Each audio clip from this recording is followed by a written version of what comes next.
Speedweek is brought to you by BF Goodrich TA High-Tech Radials. We make cars perform. And by the STP Corporation. On the world's racetracks and on the world's roads, depend on STP proven performance.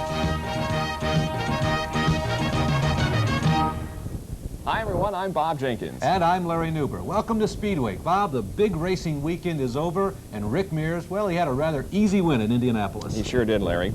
Although the end of this year's Indianapolis 500 wasn't as dramatic as those in recent years, the race leaves its mark in many ways on auto racing. The dominance of the March car and the arrival of the next generation of driving stars. Early in the race, the expected were running out front. Tom Sneva, Rick Mears, and Mario Andretti, and then the rock-solid-looking youngsters, Michael Andretti and Al Unser Jr., running faster than he qualified. 20 drivers in this year's race had been in 4 or less previous classics. Predictably, the race was the fastest in history, 200-mile-an-hour laps commonplace, with people like Mears and Michael peaking at 2:05 and 6. Although 6 led during 16 lead changes, it just felt like Rick or Tom all day. But could Tom have caught Rick? It would have been a battle. I can't tell you if I'd have beaten him or not. He was running tough. It would have boiled down between us two, I know that. And him and I were kind of playing cat and mouse throughout the race, feeling each other out. He was running very well and running very strong. And I don't know how it would have come out had he have not had the problem, but I know it would have been a shootout at the end. We would have gotten down to some serious racing, and it would have been a hell of a show. $20,000 were awarded in the first annual Purelator Quick Stop Award, and at times the action in the pits was as good as on the track. But Penske's Yellow 6 crew even won that. The day was also proof of the continued growth of racing. Crowd estimate 400,000. Hearst 2.8 million, and Mears' share a whopping $434,000. Mario Andretti, the fastest practice lap ever at 2:12, and his highest hopes in years at Indy, crushed again. A broken header and a pit road collision. Jeff Brabham, frustratingly, lasted less than 1 lap, and Emerson Fittipaldi, bedecked in bright pink Nomex, was next out. Attrition was pleasingly small. After 100 laps, 26 still sped on. Teo Fabi was not competitive and pulled out, to the disapproval of his crew. Johnny Rutherford racing in the Foyt stable and Kevin Cogan both had last-minute rides, and they lasted about halfway. Howdy Holmes, with an optimistic front row seat, encountered nothing but problems and finished 15 laps down. There were no life-threatening accidents during the running of this year's 500, but Pat Bedard's crash was one of the most spectacular in recent Speedway history. On Bedard's 56th lap, his March Buick slid to the infield grass exiting turn 3. The car hit the inside guardrail with tremendous impact and virtually disintegrated, with the engine breaking away from the tub. Bedard rode out 2.5 rollovers and flips and suffered only a concussion and broken jaw. In his hospital room, Pat talked about his recollections. I remember a lot of things. I remember starting the race. I can remember having one cylinder go off. It might have been a broken header, or it might have been a cylinder down. I don't know which one it was. Sometimes they're hard to tell apart. I can remember making pit stops. I can remember struggling with the car. We had a little bit of a handling problem that showed up in carburation day. I think you defined the car as something evil to me on Saturday. Yeah, well, it was evil, but I thought I could get by with it. I thought I'd have to drive a little bit slowly, but I could probably get by with it. It wouldn't be a joyous thing to go through for 500 miles, but that's the name of the game when you do that. I did notice particularly that when I get in somebody's wake turbulence, that the car would be loose. And there were a couple of times when I had a pretty substantial step out in the tail. And every time that happened, I'd think to myself, oh boy, you better watch that, because that could be a real problem. But like every optimist race car driver, I kept after it pretty good. Roberto Guerrero did a nice job of keeping his car off the wall when he spun coming off turn 2, trying to pass Bobby Rahal and George Snyder. The other accident that involved injury during the race was Gordon Johncock's slide through the pit entrance and then encounter with the inside and outside pit walls. He barely misses a member of Chris Neifel's pit crew. Gordy suffered a broken left ankle. But he hopes to compete this weekend at the IndyCar race in Milwaukee. And we'll be there live Sunday afternoon to televise it for you.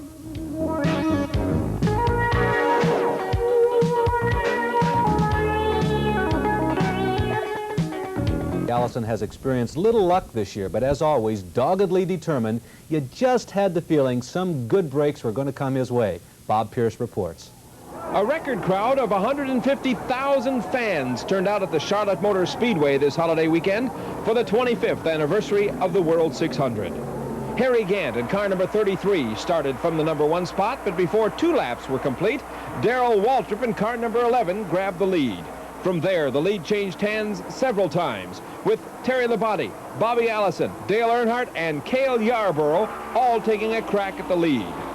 Uncharacteristically, the race was more than half over before the Winston Cup drivers got a chance to relax. The first caution came out on lap 221 when Trevor Boys in car 48 and Terry Labonte in car 44 tangled in turn 3. 27 laps later, rain soaked the speedway and the second caution appeared. Several laps after that, Darrell Waltrip ran over some debris and crashed on the backstretch. At the same time, the rains came again and the race was stopped for a short period. When the race resumed, Cale Yarborough in car 28 was clearly the man to beat, and Bobby Allison in car number 22 took on the challenge. Late in the contest, Jimmy Means crashed on the backstretch, and that brought the pack together again. Allison and Yarborough were locked in a battle to the finish. Door handle to door handle, they raced until 16 laps to the end. Yarborough's engine went up in smoke in turn 1.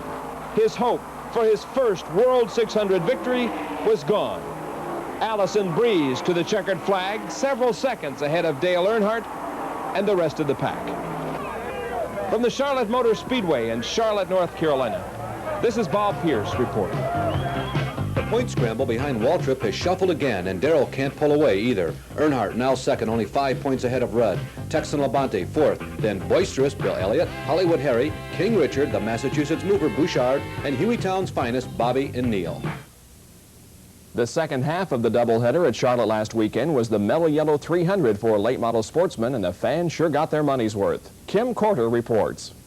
It may have been the greatest late model sportsman race in history Saturday at Charlotte Motor Speedway. Tim Richmond, driving Jeff Bodine's number 15, led from the pole and held on till the first caution on lap 12, when number 70 blew and spun, taking along number 27 as well. During the next green, Ron Bouchard assaulted Richmond's lead door to door, finally forcing the number 15 to cave in when a valve cover gave way, as Ron Bouchard sped away with the lead. Turns 3 and 4 proved treacherous all afternoon, as first one, then another took the heart-pounding ride across the threatening asphalt banking. Following lap 84, with Ron Bouchard out front and alone, Allison and Earnhardt fought nose-to-nose lap after lap for a distant third. Lap 130, the leaders begin to pit under green, all but Bouchard. Dale Jarrett loses control in turn 4, allowing Bouchard to pit under caution. Now it's Bouchard's race, alone in the lead lap. 36 miles from the end, he blows and spins. Following and a lap down, Waltrip too is out of control but recovers quickly. It's a new race. The crowd is on its feet and screaming as 4 drivers exchange the lead 7 times in the final 22 laps. Allison, then Lake Speed, Earnhardt, Allison, Waltrip. The last lap, Waltrip leads. Allison charges in turn 3. They brush. Speed moves up in 4, and all 3 hurtle down the tri-oval. The crowd roars. Allison and Waltrip bash together. It's Allison by a foot, Waltrip second, Lake Speed third, and a record 87,000 spectators lose control, breaking into hysterical pandemonium. It was Allison's first Mellow Yellow 300 win at Charlotte, a prelude to his next day victory in the World 600. From Charlotte, North Carolina, this is Kim Corter reporting. Chris Economaki sees the possibility of 1984 being the biggest year in history for auto racing. Here is the editor of National Speed Sport News with his weekly commentary for Speedweek. Thanks, Bob. Well, the huge spectator turnouts of Sunday at Indianapolis and Daytona have confirmed what racing insiders have suspected for many weeks now, that the 1984 racing season is going to be great, perhaps even the biggest in American racing history from a box office standpoint. Between Charlotte and Daytona, more than 500,000 people bought tickets to see an auto race. The signals were first given at Daytona in February and repeated in March at Atlanta and Sebring when record crowds turned out. It was proven no fluke when Phoenix IndyCar race in April had an all-time spectator turnout. And Talladega earlier this month outdrew Daytona for its Winston 500. When poll day in Indianapolis drew over 200,000 people, the Indianapolis Motor Speedway management erected 26,000 additional temporary seats to satisfy an unprecedented demand for tickets. That raised the seating capacity in Indianapolis to 260,000, all of which were filled. 260,000 seats, more than twice the number of the next largest sports arena in this country. Well, people have asked what I do when I'm not behind a typewriter or a microphone. Today, I'm going to a party. My granddaughter, Christine Riedel, is 6 years old. So now, it's time for cake and ice cream. Thanks, Chris. 33 sprint cars, 3 abreast on the quarter mile in Anderson, Indiana. That's the annual Little 500.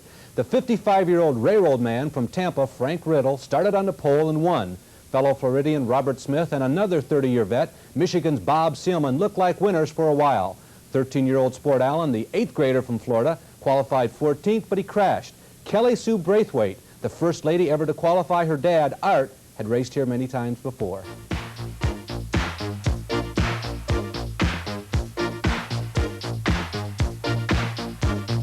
Whittington and Randy Lanier had won 3 events consecutively going into Lime Rock. But before it was over, IMSA 2 was asking the question, where is the Whittington? Jim Roller reports. South Africa's Cyril van der Merwe won the $40,000 Coca-Cola 500 Monday at Lime Rock Park in Connecticut. Van der Merwe, number 00, had a dogfight with Fort Lauderdale, Florida's Bill Whittington, number 57, in treacherous, rainy conditions for most of the 56-lap sprint race. But after 36 circuits around the tight 1.5-mile Lime Rock road course, a lapse in concentration left Whittington in the weeds. That left Van der Merwe home free. The 1984 Daytona 24-hour winner navigated his creepy, crawly-backed, Porsche-powered March racer to a whopping 1-minute victory over Randy Lanier of Davie, Florida. That breaks Lanier's 3-race win streak. But Van der Merwe was a subdued and happy champion in Victory Lane. And I felt quite happy when I slipped past him. Of course, I felt even happier the next lap when I came down and he was still there. You had the victory at Daytona and then all kinds of tough luck. How does this one feel? Well, I hope we're on the way up now. Van der Merwe averaged a quick 84 miles per hour in the wet conditions to take home over $12,000 in prize money. In the day's GTO race for big bore sports cars, Roger Mandeville of Spartanburg, South Carolina, took the victory after race leader Walt Warren of Flemington, New Jersey, crashed his Corvette in the rainy conditions. Mandeville averaged 72 miles per hour in his Mazda to take a 1.7-second victory. And Jack Baldwin of Woodstock, Georgia, made it 2 wins for Mazda by taking a flag-to-flag victory in the GTU class for smaller engine cars. Baldwin averaged 78 miles per hour to take a 4-second victory over his series rival, Chris Cord. The Camel GT Stars move next to Mid-Ohio Sports Car Course in Lexington, Ohio on June 10th. From Lime Rock Park in Connecticut, this is Jim Roller reporting. Rain also interrupted the AMA Camel Pro Meet at the Illinois State Fairgrounds in Springfield last Sunday after Ricky Graham set a world record for motorcycles on a 1-mile dirt track during qualifying. Graham was clocked at 104.20 miles an hour, breaking Hank Scott's previous record by more than 2 miles an hour. But rain moved in after the 4th heat race and postponed the program until July 22nd. And Freddie Spencer of the U.S. won the West German 500cc Motorcycle Grand Prix.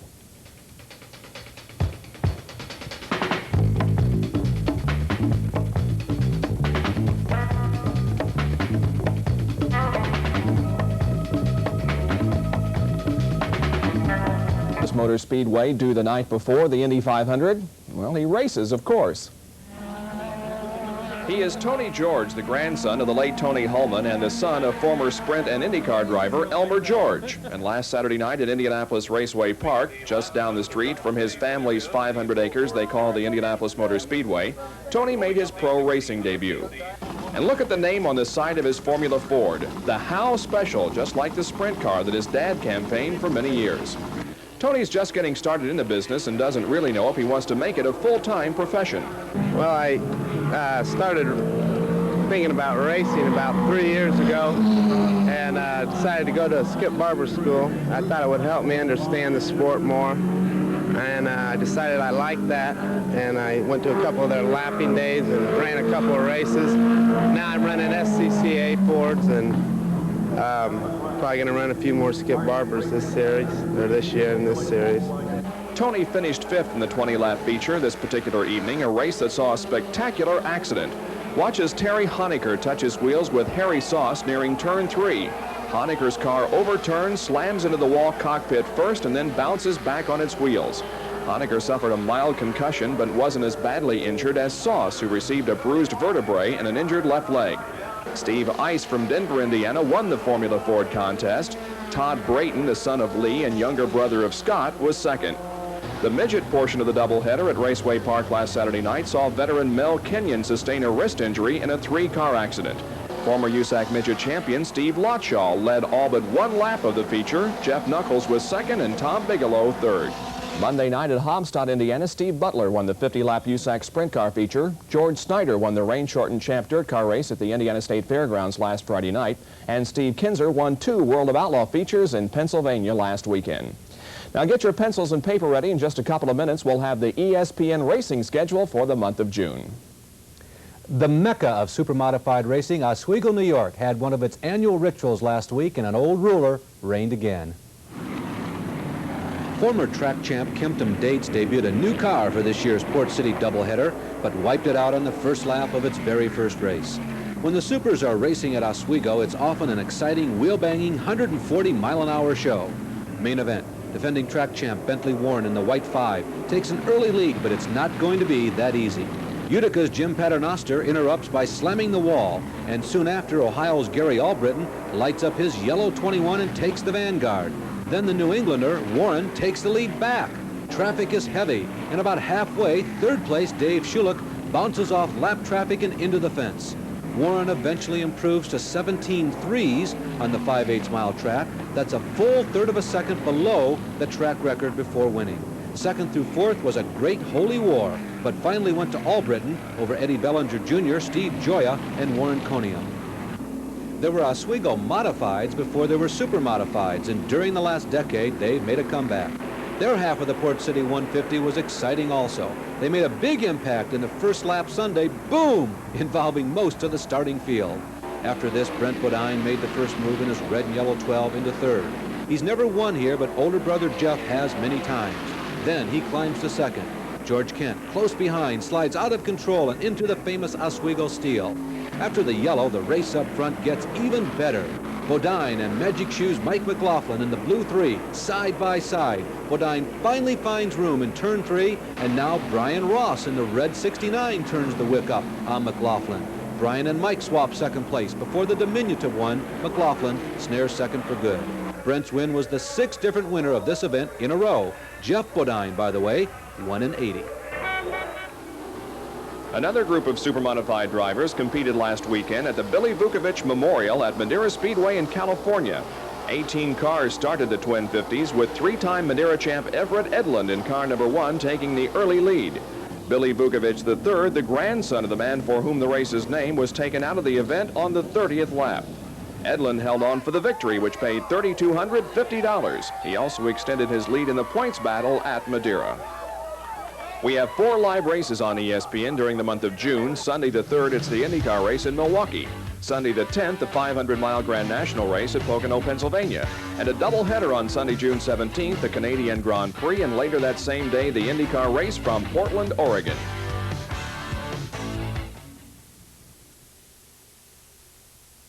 Was finally shot down. He had won the last 2 Top Fuel finals. But the Baton Rouge Championship came down to team cars. Owner Larry Miner, near lane. We've also seen him off-road. And employee Gary Beck. I guess that's the way to keep your job, beating the boss. Texan Billy Meyer, early season slumps each of the last 2 years. But to quote him, he doesn't get mad, just even. History's fastest funny car driver douses Jim Head this time. In pro stock, the last match was Lee Shepard in the far lane and the California Kid, Butch Leal. Butch crosses the finish line first, but he also crossed the start line ahead of the tree. Foul, and Shepard wins. Early in April, we told you about a rally called a Marathon 84. The over 100 entrants were supposed to traverse the entire Western Hemisphere from northern Alaska to the southern tip of South America and compete for over $1 million in prize money. Well, as has been the case in the past, when events of this magnitude were planned, there were too many obstacles to overcome, both organizational and political, So a Marathon 84 has been canceled. But one event that has not been canceled is the Rex Mays 200 IndyCar race this weekend at State Fair Park in Milwaukee. We will be there for live coverage. And besides that, NASCAR Grand National travels all the way to Riverside, California. We'll have coverage next week on Speedweek. I'm Bob Jenkins. And I'm Larry Newber. We'll see you this Sunday at Milwaukee and next week, of course, on Speedweek. Now let's join Rick Mears' Indy 500 celebration.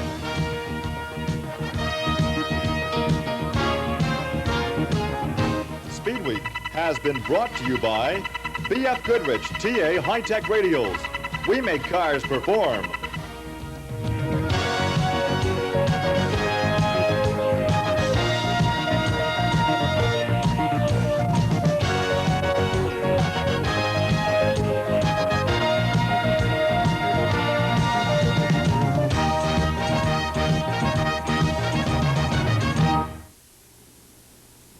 This Olympic update is brought to you by